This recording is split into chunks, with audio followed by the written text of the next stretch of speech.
Vamos a inclinar los rostros, cerrar los ojos por un momento y vamos a acercarnos a nuestro buen Padre Celestial en un momento de oración. Vamos a orar. Bendito Dios, creador del cielo, creador del universo, creador de cada uno de nosotros, nos aproximamos a ti en oración a través de Cristo Jesús. Porque tu palabra dice que Él es el único mediador entre Dios y los hombres, Jesucristo hombre, Señor. Y gracias, Padre, porque tenemos esa libertad, como dice en el libro de Hebreos, de poder entrar hasta el trono de la gracia para hallar socorro. Y en este momento, Señor, cada uno de nosotros se acerca a ti en oración, necesitando cada momento de tu presencia, necesitamos de tu vida, necesitamos de tu poder, Señor. Y queremos, Padre, pedirte encarecidamente que este tiempo que estamos ya iniciando de abrir la Biblia para poder ver tu mensaje, la enseñanza que tienes para nosotros, podamos encontrar el consuelo, la dirección que tanto necesitamos. Pedimos, Padre, como dice el salmista en el Salmo 119, abre mis ojos y miraré las maravillas de tu ley. Te pedimos, Padre, que abras cada uno de nuestros ojos y que podamos ver las grandezas de tu revelación. Ministranos esta mañana, guíanos en este momento para que podamos comprender plenamente tu palabra. Oramos en el nombre único de Jesucristo. Amén, Señor. Amén. Bueno, estamos embargados en un estudio, en una serie de estudios en el libro de Hechos de los Apóstoles, y hoy nos toca iniciar el capítulo número 9, donde se va a poder ver la conversión de este hombre que luego se convertiría en una herramienta muy importante en la obra de Dios.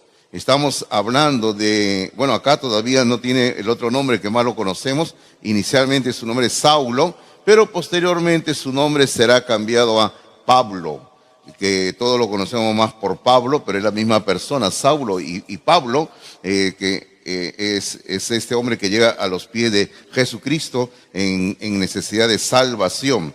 El sermón de esta mañana lo hemos titulado, usted tiene ahí sus apuntes, En el camino a Damasco.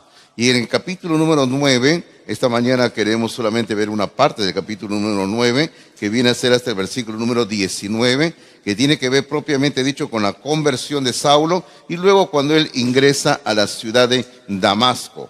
Bueno, cuando Saulo comienza a aparecer otra vez en la historia, va a aparecer como una persona que está persiguiendo a la iglesia del Señor Jesucristo. Usted puede ver en el versículo número 1, cómo está él amenazando a la iglesia. En el versículo 1 dice, Saulo respirando aún amenazas y muerte contra los discípulos del Señor, vino al sumo sacerdote. Así estaba este hombre estaba lleno de enojo, lleno de odio contra los cristianos, como un animal salvaje literalmente, porque estaba respirando amenazas y muerte, dice, contra los discípulos del Señor.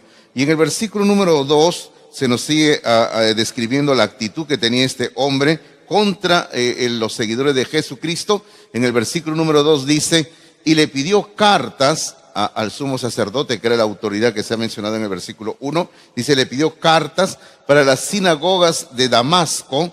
Damasco, una ciudad al norte de Palestina. Dice que le pidió cartas para las sinagogas de Damasco, a fin de que si hallase algunos hombres o mujeres de este camino, los trajese presos a Jerusalén. Ese era el propósito que él tenía, era sencillamente tomar presos a los seguidores de Cristo y traerlos a cada uno de ellos a Jerusalén.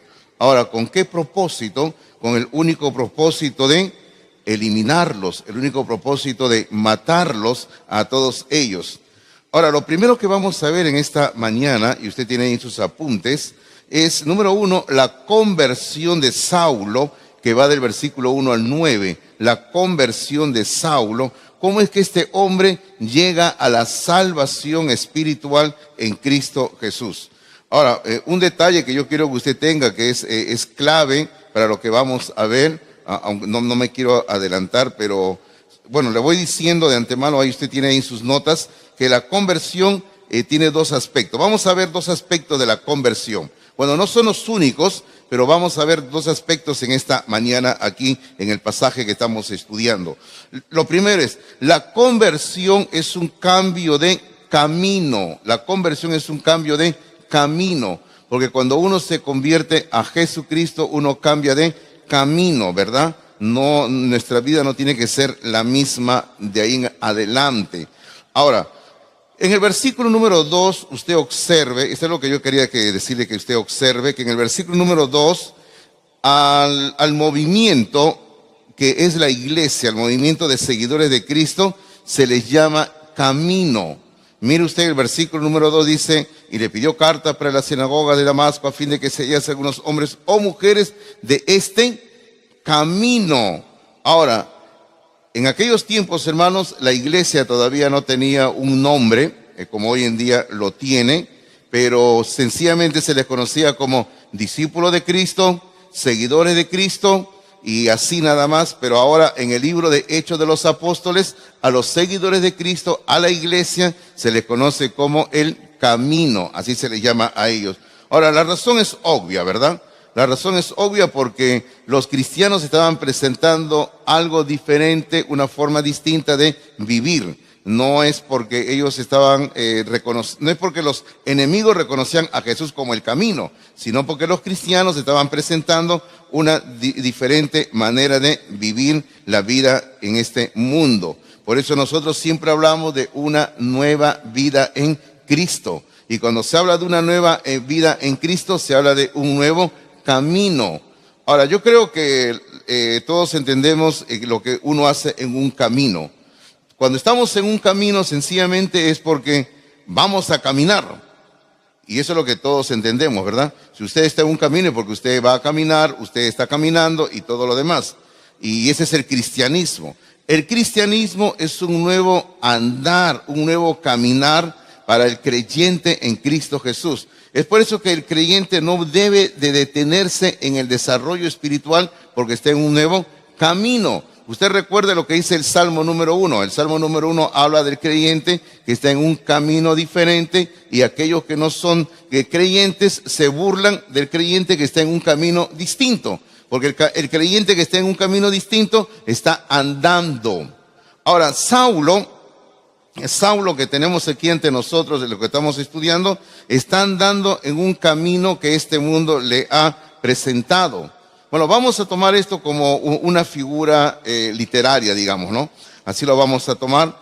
Y en este camino él tiene un encuentro con el Señor. Mire lo que dice el versículo número 3, porque es interesante. En el versículo 2 ha hablado del camino de los seguidores de Cristo, y en el versículo número 3 dice, mas yendo por el camino, o sea, Saulo está en otro camino, o sea, ahí está la diferencia de lo que le estamos hablando.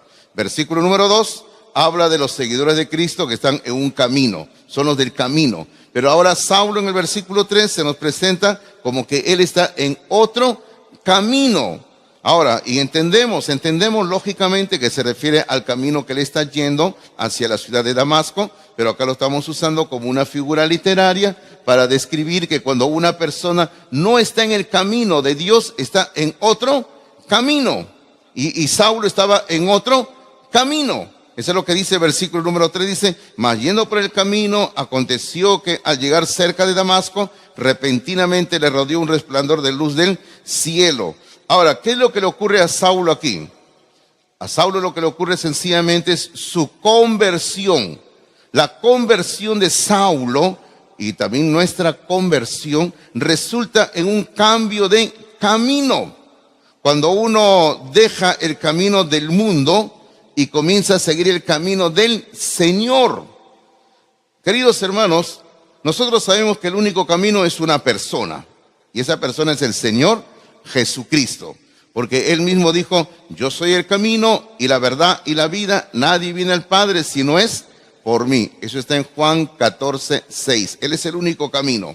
Ahora, cuando nosotros dejamos el camino de este mundo y entramos al camino de Dios, hermano, no estamos hablando de una religión, estamos hablando de una relación espiritual, porque el verdadero cristianismo no es religión, sino es una relación espiritual. Ahora, ¿cuál es la diferencia, digámoslo así, nosotros?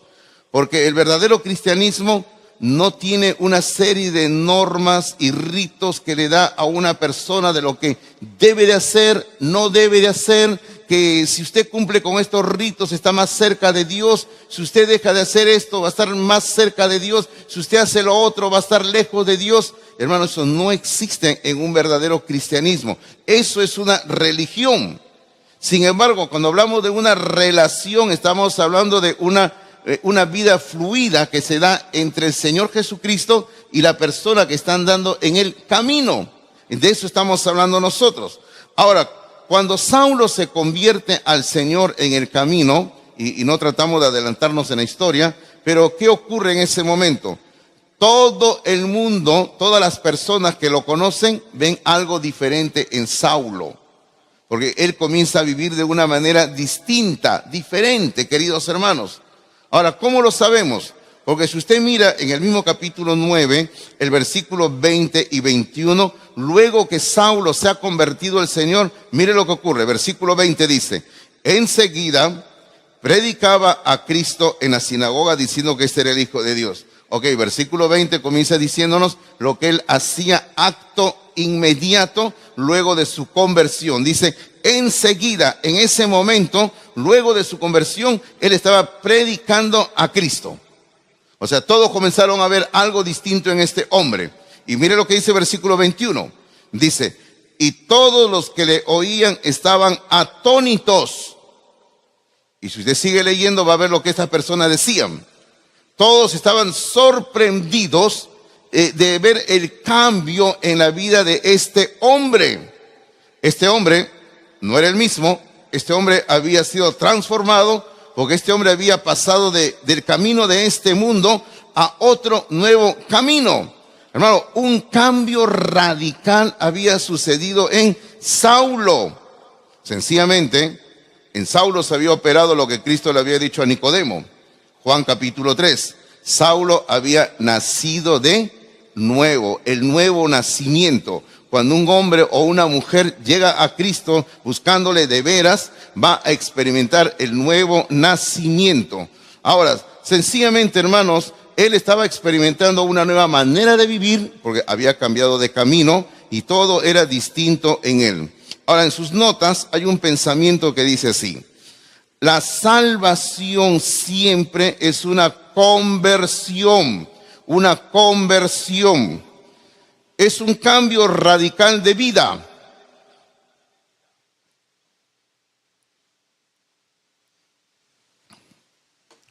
Es un cambio radical de vida y de estilo de vida. Hermano, la salvación siempre es una conversión. Siempre es una conversión. Nadie puede llegar a la salvación sin convertirse al Señor, como vamos a ver en un momento. Pero también la salvación es un cambio radical de vida y de estilo de vida. Quiere decir eso, si una persona que manifiesta haber llegado a los pies de Cristo no tiene una vida diferente, sencillamente dudamos de su salvación. Dudamos de que esa persona pueda ser salva, porque siempre cuando un hombre o una mujer llega a la salvación, su vida va a cambiar, su vida, el estilo de vida. Lo que hacía antes ya no lo seguirá haciendo. Es una nueva criatura, es una nueva persona, es una persona transformada por el Evangelio, es una persona que ha nacido de nuevo, es una persona que ha pasado de tinieblas a luz, es una persona sencillamente diferente, distinta. Es por eso que la salvación es un cambio de camino y toda persona tiene que experimentarlo cuando llega a la salvación en Cristo Jesús. Y aquí vemos a Saulo experimentando esa salvación en ese momento. Ahora, lo segundo que le puedo decir sobre la conversión. Ya hemos visto, según su nota, que la conversión es un cambio de camino. Ahora, lo segundo es que la conversión es al Señor, La conversión es al Señor. Ahora, todos conocemos la historia de Saulo en el camino a Damasco, ¿verdad? Dice el versículo número 3 que hemos leído, vamos a volverlo a leer, dice: mas yendo por el camino, aconteció que al llegar cerca de Damasco, repentinamente le rodeó un resplandor de luz del cielo. Esto tiene que haber sido algo maravilloso y sobrenatural, una inmensa luz. Mire usted, a cierta hora del día, parece que era todavía temprano, y una luz pero muy fuerte, más fuerte que posiblemente que la del sol, digámoslo así, le rodeó y todos los que estaban ahí cayeron al suelo en ese momento. Y el versículo número 4 dice: y cayendo en tierra. Ahora, algunos dicen que se cayó de su caballo. Dicen, sí, Saulo estaba en su caballo y se cayó. En ninguna parte el texto bíblico dice que Saulo estaba en el caballo, por si acaso. Las 3 veces que se narra la conversión de Saulo en el libro de Hechos, nunca dice que él estaba montando un caballo o un burro o un asno o un camello, y nada dice, solamente dice que él se cayó a tierra. En aquel entonces era muy común viajar caminando nada más. Claro, también algunos usaban animales, ¿no? Pero vamos al texto bíblico. En el texto bíblico en ninguna parte dice que Saulo estaba montando un animal y se aparece la luz y ya cayó a tierra. No aparece eso en la Biblia. Solamente dice que él, cayendo en tierra, oyó una voz que le decía: Saulo, Saulo, ¿por qué me persigues? Hermanos, en ese momento él está escuchando una voz celestial, una voz que viene del cielo. Y él, Saulo, es un hombre muy inteligente, un hombre muy preparado, y él se da cuenta que esta voz viene de arriba, de Dios, y que Dios le está diciendo: ¿por qué me estás persiguiendo? Y él tiene que darse cuenta que está cometiendo un grave error, porque él pensaba que estaba persiguiendo a un grupo falso, y ahora él se tiene que ir dando cuenta de que él está atentando contra Dios mismo. Hermanos, todo eso tiene que haber pasado por su mente de Saulo en ese momento. Es por eso que en sus apuntes decimos que Pablo, o Saulo como le quiera llamar, entiende 2 verdades sobre Dios. ¿Cuál es la primera verdad? La primera verdad la encontramos en el versículo número 5. En el versículo número 5 dice: él dijo: ¿quién eres, Señor? Y le dijo: yo soy Jesús a quien tú persigues. Dura cosa te es dar coces contra el aguijón. Bueno, en este versículo 5 encontramos las 2 verdades que él entiende sobre Dios. O llega a descubrir, o llega a comprender, o llega otra vez a recordar, como usted quiera decirlo. La primera verdad sencillamente es esta: que Saulo reconoce que es Dios el que le está hablando, porque le llama Señor. O sea, Saulo reconoce que es Dios quien le está hablando, porque lo llama Señor. Hermanos, el que está hablando aquí es Saulo o Pablo, un judío, un rabino. Y cuando él está diciéndole Señor, él está como buen judío, que es un buen rabino, un conocedor de las escrituras del Antiguo Testamento. Él está pensando en el nombre santo de Dios, que es Jehová, que los judíos así por así no se atrevían ni a pronunciarlo. Así que cuando él dice Señor, le dice, él reconoce que es el Señor el que le está hablando desde el cielo. Es por eso que él le dice sencillamente en el versículo 5, ¿no? ¿Quién eres, Señor? Le dice. Ahora, la respuesta que va a recibir a la pregunta que le hace Saulo al Señor en el versículo 5, lo va a dejar como quien dice en shock, en golpe, y no sé qué otra palabra podría emplear. Y esto nos lleva a la segunda verdad que él reconoce. Verdad número 2. En este momento, Saulo entiende que Jesús es Dios. En este momento, Saulo entiende que Jesús es Dios. Porque en ese mismo momento, el Señor, en el versículo número 5, ante la pregunta que él le ha hecho, ¿quién eres, Señor? El Señor le dice: yo soy Jesús a quien tú persigues, le dice. Yo soy a quien tú persigues, yo soy Jesús, le dice. Hermano, en ese momento yo no me imagino todo lo que debe haber pasado por la cabeza de Saulo en ese momento. Todo lo que él había hablado, todo lo que él había hecho, todo lo que él había actuado en contra de Jesucristo. Y ahora él recibe la revelación de que Jesús es Dios en ese momento. Hermano, estamos ante un judío que no aceptaba así fácilmente las cosas. Y estamos ante un hombre bien preparado, bien capacitado. Y este hombre en ese momento tiene que haber pasado por su mente un montón de cosas de lo que dice el Antiguo Testamento acá, lo que dice allá. Es por eso que al final del versículo número 5, mire usted lo que dice al final del versículo número 5, le dice, el Señor Jesucristo le dice, dura cosa te dar cosas contra el aguijón. O sea, estás pensando tantas cosas que fácilmente no quieres aceptar la verdad que te estoy revelando, que yo soy Dios. Hermano, y él estaba ahí con una y otra cosa en su mente. Es por eso que el Señor le dice, dura cosa te dar cosas contra el aguijón. Ahora, usted puede imaginarse a este hombre, un rabino, bien preparado, bien educado. Me imagino que todavía está tirado ahí en el suelo y el Señor le está diciendo, yo soy Jesús a quien tú persigues, y todo lo que debe haber pasado por la mente de este hombre. Es por eso que estamos diciendo, ¿no? Que lo segundo es que la conversión siempre es al Señor. Ahora, Pablo, después de oír el nombre de Jesús, reconoce a Jesús como el Señor. Mire lo que dice el versículo número 6. Dice él, o sea, Saulo, temblando y temeroso. Hermano, porque cuando uno está ante Dios, siempre uno tiene que tener temor. Uno tiene que temblar. Ahora, si usted lo quiere relacionar eso con miedo, tenga miedo. Pero nosotros tenemos que tener temor de Dios, hermanos. Tenemos que temblar ante Dios.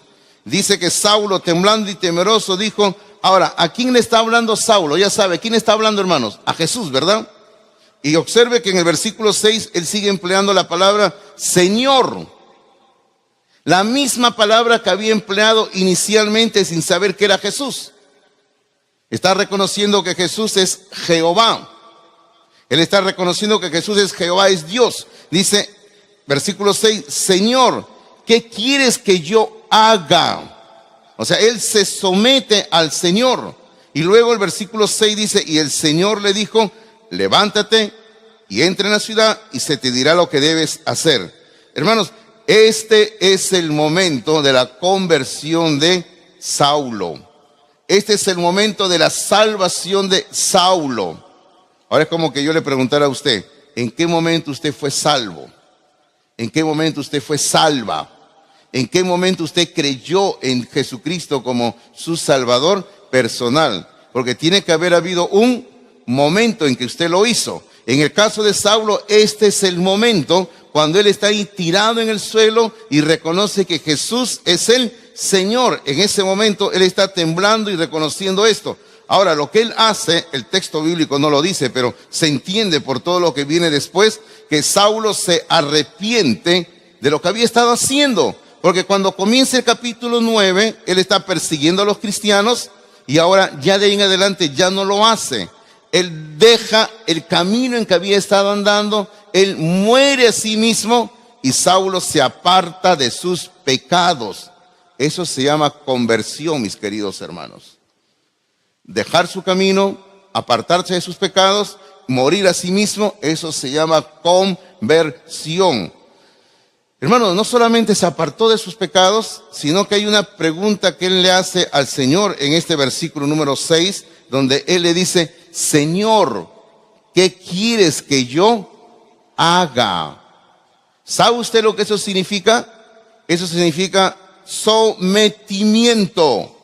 Eso significa sumisión. Señor, ¿qué quieres que yo haga? Esa es la primera pregunta que todo creyente verdadero le debe de hacer al Señor luego de su salvación. Señor, ya soy salvo, ya te recibí en mi corazón, soy tu hijo, ahora, ¿qué quieres que yo haga?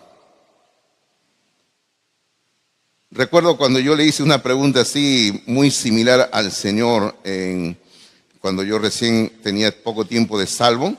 Yo le pregunté al Señor, Señor, ¿qué quieres que yo haga?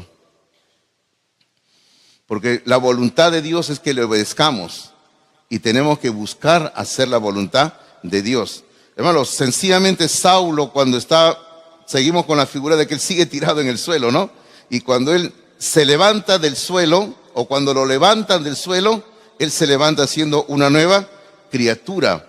Ya es diferente, ya no es el mismo Saulo de antes, ya no es la misma persona de antes. Dice el versículo número 7, dice: y los hombres que iban con Saulo se pararon atónitos oyendo la verdad la voz, mas sin ver a nadie. O sea, oían la voz, pero en otro texto nos va a decir, en otra parte nos va a decir que no entendían lo que se estaba hablando, pero oían la voz, pero no veían a nadie. Luego el versículo 8 nos dice que entonces Saulo se levantó de tierra y abriendo los ojos no veía a nadie. Así que llevándole por la mano, le metieron en Damasco. Ahí fue introducido en la ciudad de Damasco. Ahora, ¿qué ocurre en Damasco? Bueno, lo que nos dice el versículo número 9 nos va a decir que estuvo 3 días en Damasco sin ver y no comió ni bebió. Así estaba él. Bueno, lo que él estaba haciendo en ese momento era sencillamente buscando la dirección de Dios en su vida en ese momento. Por eso es que él es llevado a la ciudad de Damasco. Bueno, luego se nos va a decir exactamente en qué parte de la ciudad va a hospedarse, pero él deja a un lado los alimentos, como dice en el versículo número 9, que él estuvo sin comida ni líquido durante 3 días, y él estaba ahí buscando la dirección de Dios en ese momento en su vida particular. Eso es lo que va a ocurrir. Ahora, a partir del versículo número 10 viene una segunda parte en la experiencia de Saulo, que es lo que nosotros vamos a llamar la comisión de Pablo. Porque lo primero que hemos visto es la conversión de Saulo o la conversión de Pablo, y ahora lo segundo es la comisión de Pablo, de versículo 10 al 19. Ahora, todos entendemos lo que quiere decir la palabra comisión, ¿verdad? Todos entendemos. A ver, la palabra comisión, ¿qué es lo que quiere decir, queridos hermanos?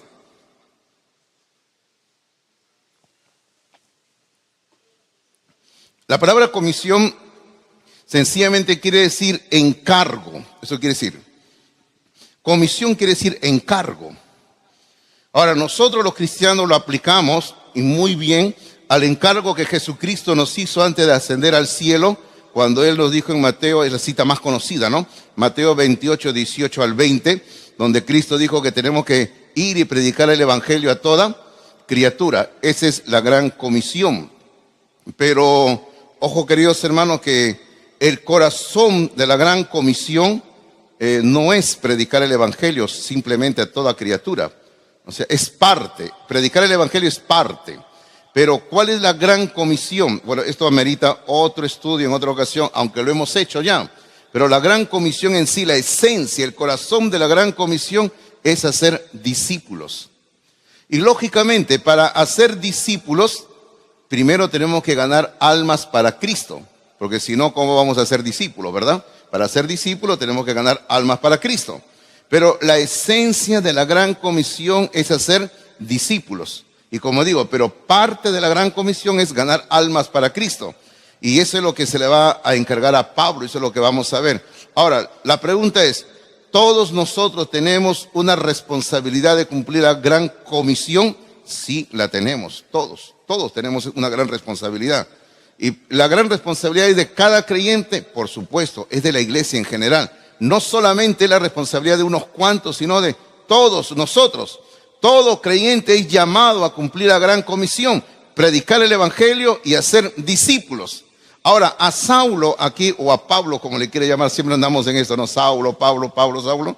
Pero como usted le quiera decir, él va a recibir una gran comisión, un gran encargo que el Señor le va a dar. El Señor le va a dar a Pablo una comisión específica en algo. Ahora, el Señor, por ejemplo, a toda la iglesia nos ha dado la responsabilidad de predicar el evangelio, ganar almas, hacer discípulos. Pero muchas veces el Señor nos lleva a un lugar específico para trabajar. Lo mismo va a ocurrir con Saulo aquí. El Señor le va a dar algo específico en lo cual él tiene que dedicarse a trabajar el resto de su vida. Vamos por partes. Ahora, primeramente, en el versículo número 10 vamos a ver que el Señor pone en escena a un nuevo discípulo llamado Ananías. Este discípulo, que no sabemos mucho de él, solamente lo que se nos dice aquí en el texto bíblico, va a ser un discípulo que, como dice, aparece en escena, cumple lo que el Señor le va a decir que haga y luego desaparece. Ahora, es interesante este discípulo, porque este discípulo es, como decirlo así, un discípulo anónimo. Bueno, tenemos su nombre, pero es anónimo en el sentido de que va a tener el gran privilegio de bautizarlo a Saulo, el gran apóstol de Jesucristo. Pero no sabemos nada de este Ananías. Solamente sabemos que era un creyente en el Señor, un discípulo en el Señor. Versículo 10 dice: había entonces en Damasco un discípulo llamado Ananías, a quien el Señor dijo en visión: Ananías, y él respondió: heme aquí, Señor. ¿No le hace recordar alguna palabra del profeta Isaías?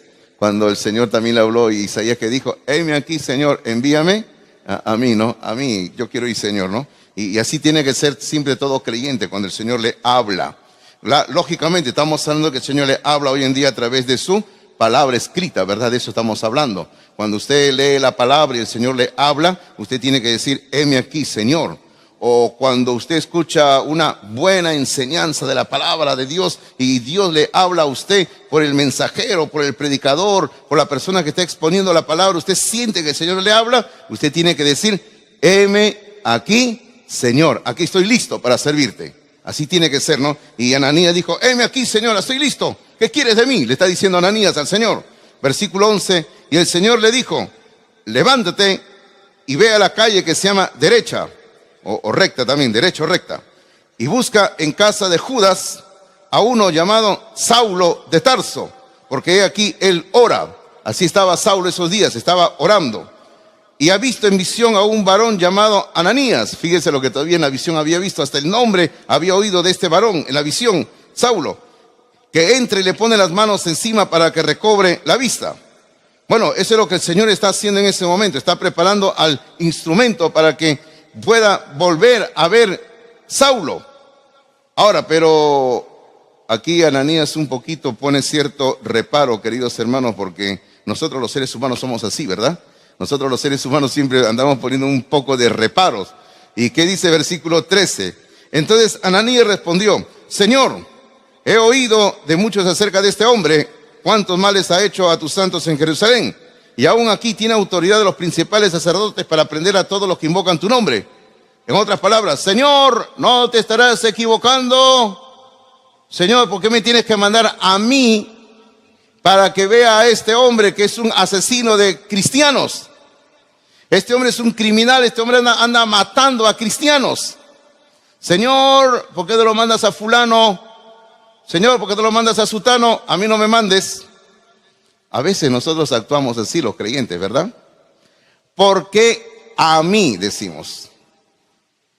Justo a mí, Señor. ¿Por qué justo a mí?, dice, ¿no?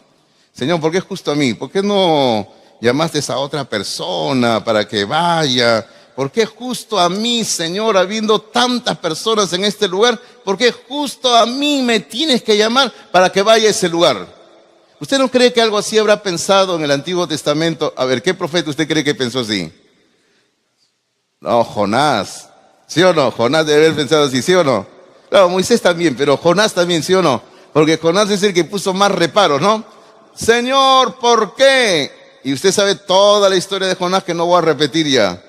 Hermano, es que nosotros los seres humanos siempre somos así. Andamos poniendo peros a lo que el Señor nos quiere hacer a través de nosotros, lo que el Señor nos está mostrando, y andamos poniendo pretextos para no cumplir lo que Dios nos está diciendo que hagamos. Y yo ya les conté, ¿no?, que el domingo pasado les conté, y no voy a repetir la historia, ¿no?, que yo estuve así en una lucha espiritual antes de venir a trabajar a Palmas Reales, ¿no? Había una lucha que nos llevó como un año, un poquito más, de lucha espiritual antes de tomar una decisión. Y estábamos con esa lucha espiritual hasta que el Señor nos tuvo que convencer, digámoslo así, de que sí, nosotros teníamos que venir a trabajar aquí a este lugar, a esta iglesia. Y bueno, pero así es, ¿no? Nosotros los seres humanos también andamos poniendo muchas veces peros, reparos a lo que Dios nos quiere mostrar, hacer a través de nosotros. Ahora, lo que el Señor va a hacer en este momento con Ananías y con Saulo después, es explicarle la comisión que tiene para Pablo. Porque recuerde, hermanos, Dios tiene una comisión para todos, sí la tiene. Pero Dios tiene algo específico para cada uno de nosotros, por supuesto que sí lo tiene. Y es ahí donde nosotros tenemos que orar, tenemos que, hermanos, si es posible hasta ayunar como hacía Saulo, para buscar la dirección de Dios y encontrar cuál es esa voluntad específica para nosotros. Ahora, por ejemplo, permítame decirle, para que usted me vaya entendiendo. Dios nos ha dicho que todos debemos de predicar el evangelio a todo el mundo, a toda criatura, ¿verdad? Ahora, pero hermanos, si nos ponemos a pensar humanamente hablando, es algo imposible, ¿verdad que sí? No podemos hacerlo. Pero hay una voluntad específica para nosotros. Es por eso que el Señor dijo en Hechos capítulo 1, versículo 8, me seréis testigos en Jerusalén. O sea, tenemos que empezar siendo luz del Señor. Tenemos que empezar anunciando el Señor donde nos encontramos.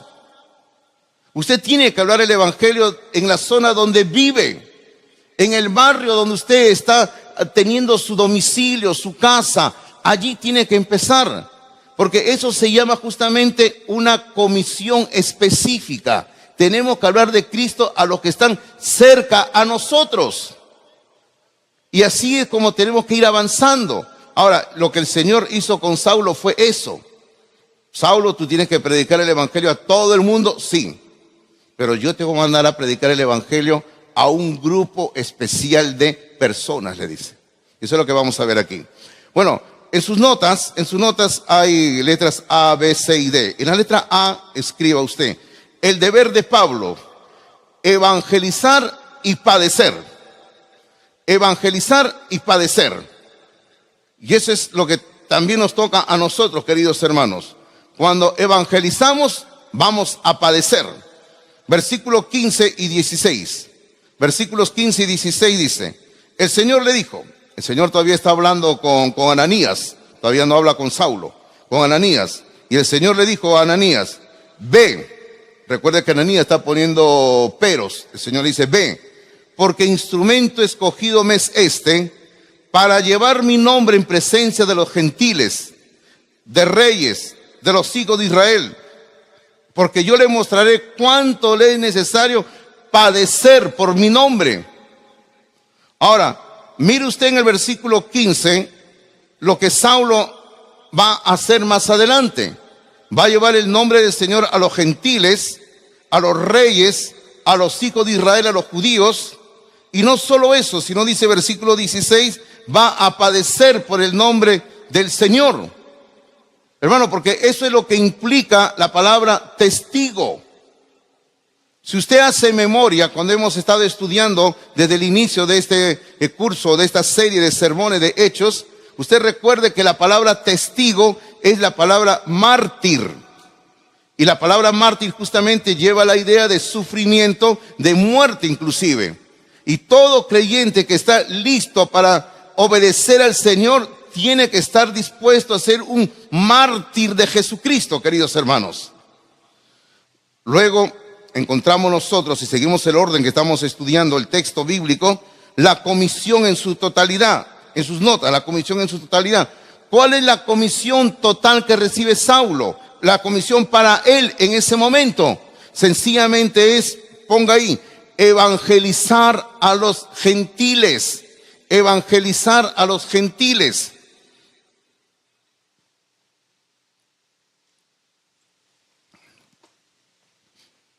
¿Usted entiende quiénes son los gentiles, queridos hermanos? ¿Quiénes son los gentiles? Todos los pueblos que no son judíos. O sea, eso quiere decir que nosotros somos gentiles. Pero al convertirnos al Señor, hermano, ¿ahora qué somos? La iglesia de Cristo. La iglesia de Cristo. Ahora, si nosotros, escúcheme hermanito, aunque no es el tema del sermón de esta mañana, escúcheme usted. Si nosotros no somos judíos, somos gentiles, pero ahora somos la iglesia de Cristo, entonces, ¿por qué algunos creyentes andan con ideas extrañas de querer introducir en la iglesia prácticas y ritos judíos. ¿Usted lo han visto o no? Hace un tiempo vino cierta persona y me estaba ofreciendo venderme un shofar. Usted sabe lo que es un shofar, ¿verdad? Un cuerno de carnero en forma de corneta, trompeta, no sé cómo, ¿no? Que se usaba en el Antiguo Testamento para tocar y llamar a Israel a la batalla. Entonces, hoy en día hay ciertos grupos que dicen ser Iglesia de Cristo, que en sus reuniones tocan el shofar, dice, porque eso como que lo llama al Señor, que venga a la batalla, y que eso dice que cuando se toca el shofar suena fuerte y todos los creyentes que se animan, les entra fuerza espiritual. Yo no sé dónde encontrarán eso en la Biblia nunca habla de eso, de que tocar el shofar, un cuerno, te va a dar fuerza espiritual, ¿no? Y vino esta persona y me estaba ofreciendo un shofar, ¿no? Y yo le digo, ¿a quién todavía le ofreces un shofar? Le digo todavía, ¿no? Queridos hermanos, es una pérdida de tiempo, es una pérdida de dinero, es una mala práctica cuando en la iglesia de Cristo se quieren introducir prácticas, ritos que no tienen nada que ver con la iglesia del Nuevo Testamento. Hermano, nosotros no tenemos que andar tocando shofar, nosotros no tenemos que andar haciendo marcha de banderas, nosotros no tenemos que andar, ¿qué le digo, no? Haciendo danzas, nosotros no tenemos que andar pidiendo que un grupo de coristas, de señoritas salgan aquí con sus panderetas, como las mujeres en el Antiguo Testamento. Eso no está en el Nuevo Testamento para nosotros. Somos la iglesia de Jesucristo, hermanos, es totalmente distinto. Eso eran prácticas para los judíos. Nosotros no somos judíos, ustedes mismos han reconocido, somos gentiles y ahora convertidos somos la iglesia de Jesucristo, queridos hermanos. Así que nosotros no tenemos que andar nada con eso. No tenemos que andar aquí colocando lo que llaman algunos equivocadamente la estrella de David, que andan colocando el candelabro de los 7 brazos, y nada de eso, no lo necesitamos. Eso es para los judíos, queridos hermanos. Yo entiendo, y se lo digo en broma, yo entiendo que algunos de ustedes pueden ser judíos por tacaños, ¿ya? Pero ninguno de nosotros, que yo sepa, al menos nunca me han contado que usted sea judío de nacimiento, ¿no? O judía de nacimiento, que yo sepa, nadie me lo ha dicho, ¿no? Pero Pablo, volviendo a nuestro tema, Saulo, le es dada la gran comisión a él, una comisión específica. Su totalidad para él es evangelizar a los gentiles. Si usted me acompaña rápidamente a un texto parecido a este, en el capítulo 26 de Hechos, por favor, donde hay un poquito más de información sobre este tema. Capítulo 26, aquí está hablando el mismo Saulo, capítulo 26.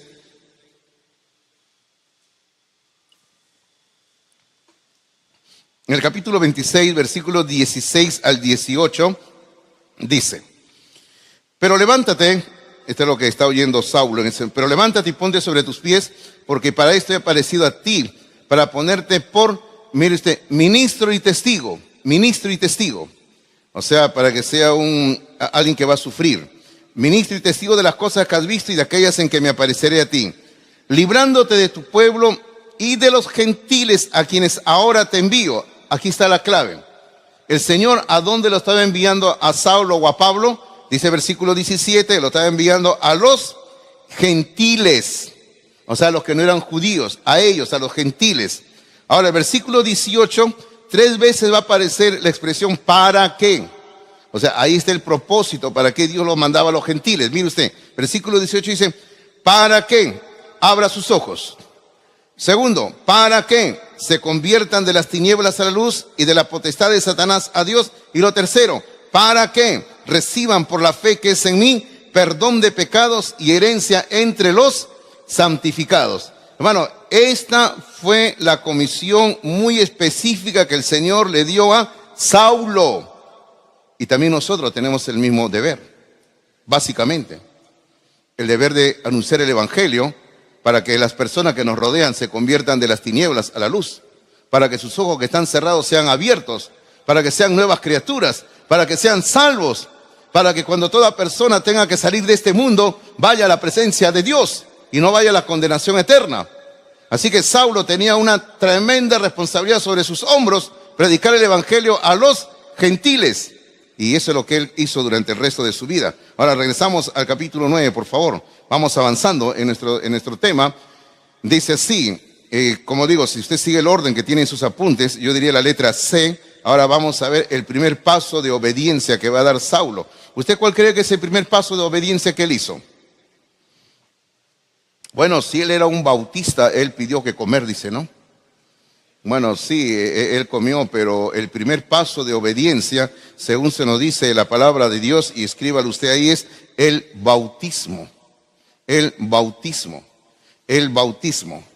¿Qué dice el versículo número 17 y 18? Dice así, versículo 17 y 18 dice, capítulo 9, lógicamente, de Hechos. Regresamos al capítulo 9, dice, fue entonces Ananías y entró en la casa y poniendo sobre él las manos, dijo, hermano Saulo.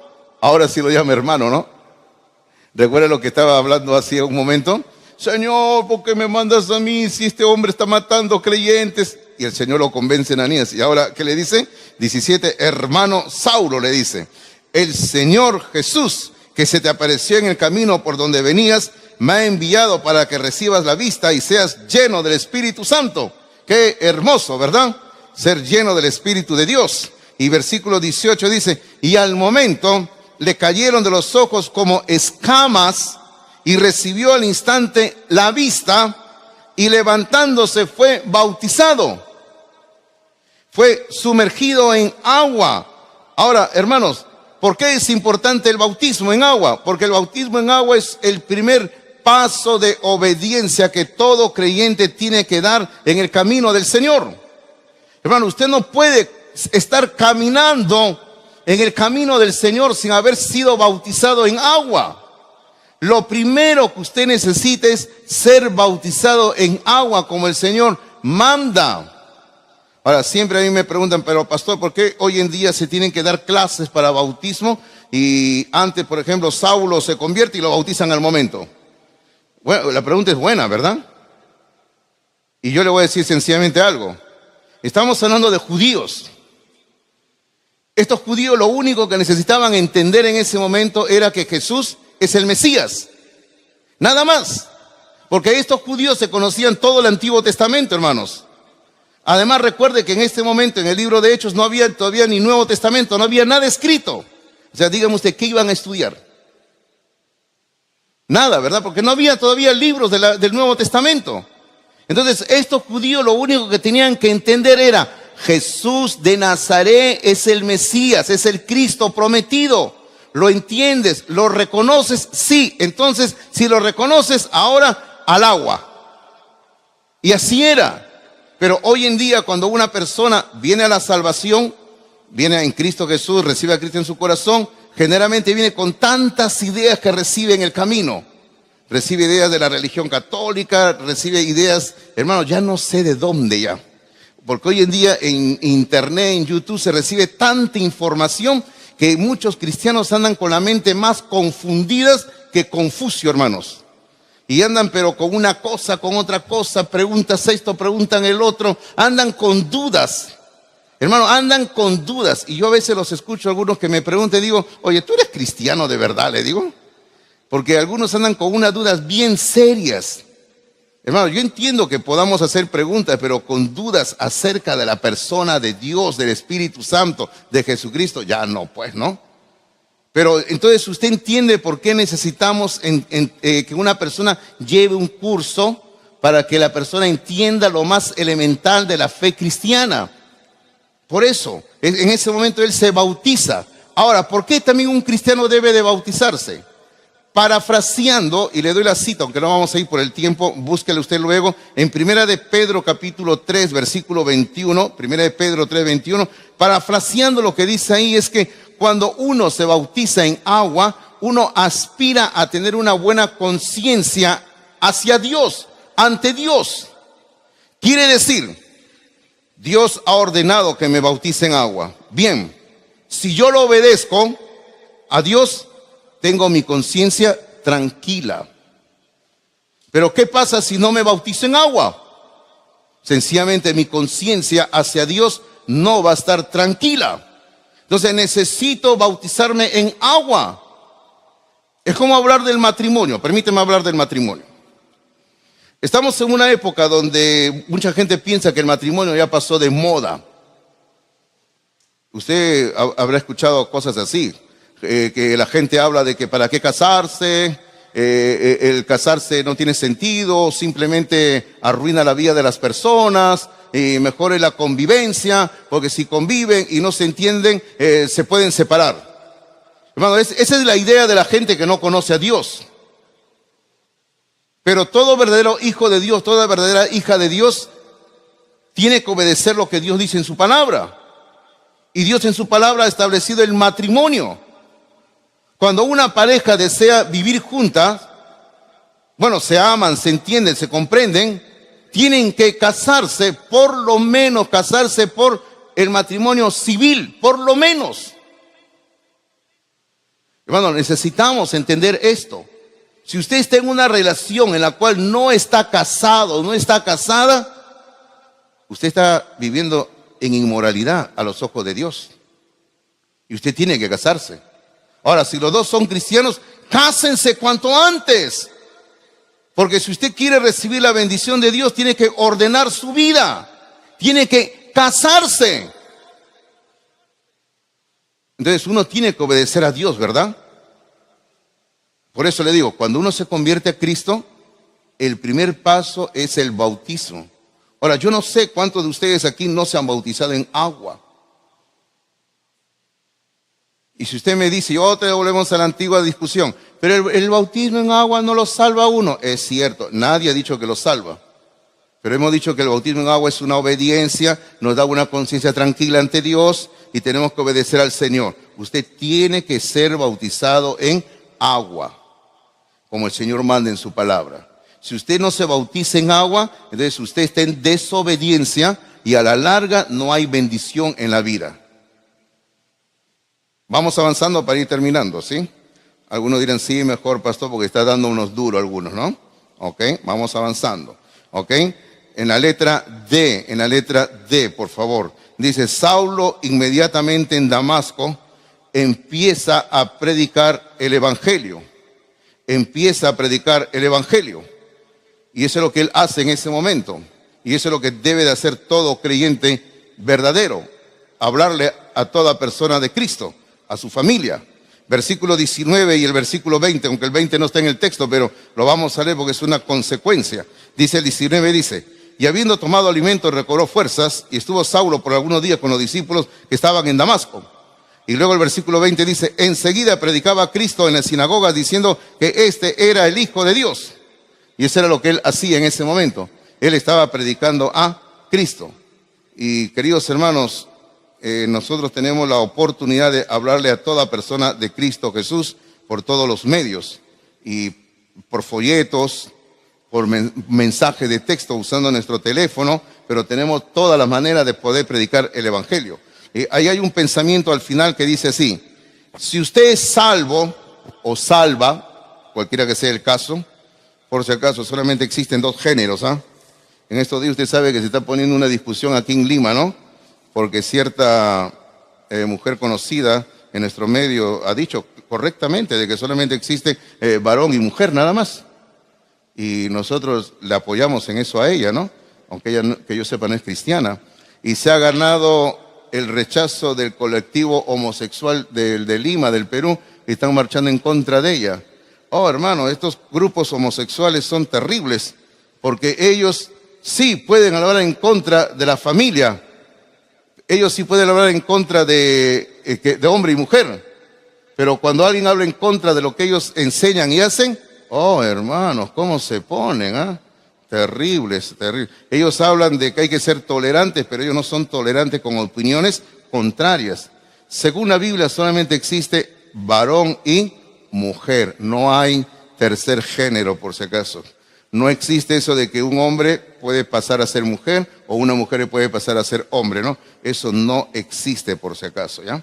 Dice, por eso en la nota dice, si usted es salvo o salva, tiene una misión. Tiene una misión.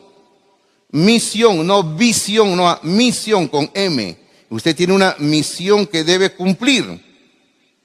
Ahora, si usted es salvo o salva, tiene una misión que debe cumplir. Ahora, fíjese usted que al final hay dos puntos. Porque luego viene, ¿cuál es la misión? A ver, ¿cuál es la misión que yo les hablé hace un rato? A ver, yo le digo, ¿predicar el evangelio? No, ¿cuál es? Exactamente. La misión es, y ponga ahí, hacer discípulos. Hacer discípulos. Hermano, estamos iniciando este año 2026. ¿Y usted por qué no se propone en su corazón este año hacer un discípulo? Solamente un discípulo.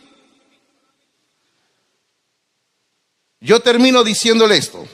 Si cada uno de nosotros se propusiera que este año hacer un discípulo, fíjese, un discípulo, o sea, una persona, yo le hablo de Cristo, le testifico, lo traigo a la iglesia, lo sigo trayendo a la iglesia, lo visito y lo traigo y lo vuelvo a traer y lo traigo a la persona y la persona se queda en los caminos del Señor firme.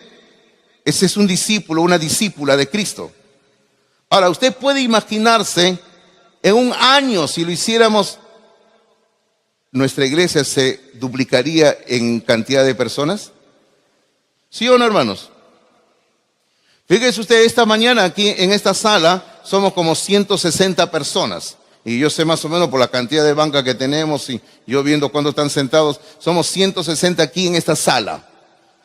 Fíjese, si para fin de año estos 160 tuvieran un discípulo cada uno, estaríamos hablando de 320 personas. Y ahora usted imagínese en el otro culto que tenemos a las 10 de la mañana. Fácilmente en un año podríamos duplicar el número de personas. Yo digo, ¿y por qué no tomamos como misión hacer un discípulo? Solamente uno nada más, uno nada más. Vamos a orar. Padre, gracias te damos por tu palabra escrita. Gracias te damos por tu palabra expuesta, Señor. Pedimos, Padre, que cada uno de nosotros pueda someterse a tu voluntad escrita, Padre. Que cada uno de nosotros aprenda a ser obediente, que aprendamos a andar en tus caminos, Señor. Que cada uno de nosotros te sirva con todo corazón. Pedimos, Padre, que cada uno de nosotros evalúe la importancia de tener un discípulo, Señor. Pedimos, Padre Santo, que ¿por qué no ganar un alma para Cristo por lo menos? Pido, Padre, que tú bendigas lo que queda de esta reunión y queremos poner nuestras vidas en tus manos, orando en el nombre de Jesucristo, Señor. Amén y amén, Señor. Muchas gracias y Dios les bendiga a todos ustedes.